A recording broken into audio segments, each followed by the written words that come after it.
महिलाओं के अधिकार के लिए सारी दुनिया कैंडल मार्च पर निकल आती है। बहुत सारे लोग बोलते हैं कि महिलाओं के साथ सदियों से अत्याचार होता आया है। सच भी है, लेकिन क्या पुरुषों के साथ अत्याचार नहीं होते? आप नोटिस कीजिएगा कि इस समाज के अंदर दो ही तरह के प्राणी हैं, मेल और फीमेल। लेकिन कहीं ना कहीं अगर ध्यान देंगे तो पुरुष के प्रति हमारे समाज का दृष्टिकोण कहीं ना कहीं बहुत सीमित हो चुका है। बहुत पुरुष गलत भी करते हैं, लेकिन सारे तो गलत नहीं करते। इसी चीज़ के चलते बहुत सारे लोग जो इनोसेंट हैं, ऐसे पुरुष बहुत सफ़र करते हैं। फॉर एग्जाम्पल, अगर कहीं भीड़ में खड़े हुए किसी महिला के एक बार झूठ से भी अगर एक महिला ये बोल दे कि मेरे साथ इसने ऐसा किया है, तो उस पुरुष ने कुछ ना भी किया हो तो भी पूरी भीड़ मिलकर उसको मार मार के अधमरा कर देती है। लेकिन अगर उसी भीड़ में खड़ा हुआ कोई पुरुष किसी महिला के लिए कहे कि ये महिला मुझे परेशान कर रही है, विश्वास जाने कोई एक सवाल भी नहीं उठाएगा। इस जगह पर अगर हम बहुत गंभीरता से इस मुद्दे को लेते हैं तो हमें पता चलता है कि इस केस में महिलाओं के साथ कहीं ना कहीं सारा समाज खड़ा है और पुरुषों के साथ पार्शियलिटी की जाती है। पुरुषों को एक्चुअली अपनी बात कहने का अधिकार भी नहीं है। अगर हम लीगली भी देखें तो अगर महिला कंप्लेन करती है तो उन्हें ज़्यादा सुना जाता है, और अगर पुरुष कंप्लेन करते हैं तो कहीं ना कहीं अगर मैं बात करूं कि जो लोग वहाँ सामने फैसला सुनाने के लिए बैठे रहते हैं, उनका भी माइंड सेट है कहीं ना कहीं कि पुरुष ही गलत होगा।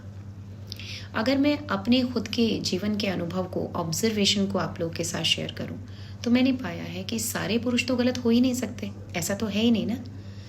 लेकिन पुरुषों के साथ आज के टाइम में ज़्यादती बढ़ गई है।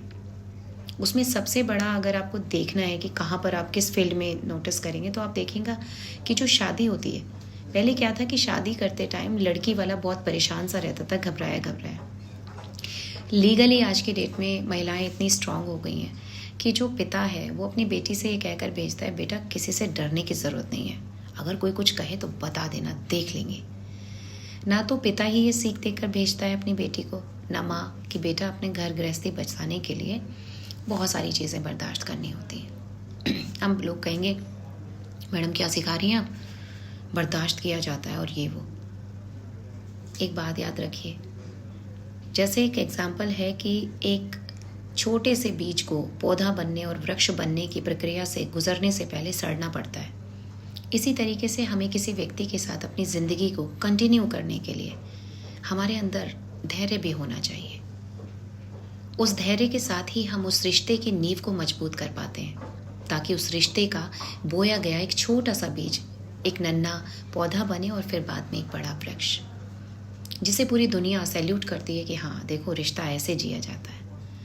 बड़ी गंभीरता से लीजिए, समझिए पुरुषों के साथ आज की डेट में गलत क्यों हो रहा है। पता है क्यों हो रहा है? क्योंकि हमारा समाज कहीं ना कहीं एक तरफा हो गया है। सबको लगता है कि महिलाएं तो गलत हो ही नहीं सकती। उन गलत महिलाओं को जिन्होंने कानून का मजाक बनाया हुआ है, जिन्होंने रिश्तों की धज्जियां उड़ाई हुई हैं, उन सब का विरोध होना चाहिए, पुरजोर विरोध होना चाहिए। उसमें हम और आप सबको सही का साथ देना चाहिए, ना ही महिला और पुरुष को कैटेगराइज करना चाहिए कि नहीं महिला है तो उसका साथ दो। अगर महिला गलत है तो उसे भी गलत कहने की हिम्मत दिखाइए, और पुरुष है तो पुरुष को भी। अगर हम ऐसा नहीं करेंगे तो सच मानिए इसे जाति कहा जाएगा, ये निर्दयता की कैटेगरी में आएगा। क्या पुरुष इंसान नहीं है? उनके हक के लिए कौन आएगा? आपको बताऊं, सामाजिक संस्थाएं भी महिलाओं के सपोर्ट में खड़ी होती हैं। अब सुनने में आया है कि अब पुरुषों के लिए भी कुछ ऐसी संस्थाएं, संगठन डेवलप हुए हैं, क्योंकि ज़रूरत है। आप सभी से मेरा ये अनुरोध है अपनी वीडियो के माध्यम से, किसी भी चीज़ का अगर नाजायज़ इस्तेमाल होता है ना, तो एक दिन विकराल रूप धारण हो जाता है इन चीज़ों को लेकर।